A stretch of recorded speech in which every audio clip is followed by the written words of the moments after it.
નવસારી જિલ્લાના મરોલી ઉભરાટને જોડતા railway flyover બ્રિજને લોકાર્પણ થયાને માત્ર 2 થી 3 વર્ષ જ થયા છે, ત્યાં જ બ્રિજમાં તિરાડો પડતા ચકચાર મચી ગઈ છે। કરોડો રૂપિયાના ખર્ચે બનેલા આ ઓવરબ્રિજની ગુણવત્તા સામે ગંભીર સવાલો ઊભા થયા છે। દરરોજ ભારે વાહનોની અવરજવર ધરાવતા બ્રિજમાં 2 થી 3 જગ્યાએ સ્પષ્ટ તિરાડો જોવા મળતા સ્થાનિકોમાં ભયનો માહોલ ફેલાયો છે।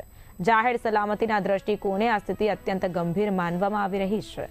જો તાત્કાલિક ટેકનિકલ તપાસ અને મરામત નહીં કરવામાં આવે તો કોઈ મોટી દુર્ઘટના સર્જાઈ શકે છે।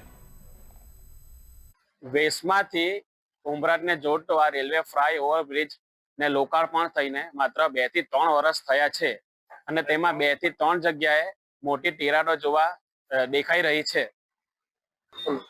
કરોડો રૂપિયાના બનેલા બ્રિજમાં આ રીતના તિરાડ પડેલી દેખાઈ રહી છે તે ખૂબ ચિંતાજનક બાબત છે। દરરોજ આ બ્રિજ પરથી મોટી સંખ્યામાં ભારે વાહનો અવર જવર કરે છે, તો કોઈ મોટી દુર્ઘટના ન બને તે માટે સંબંધિત અધિકારીઓને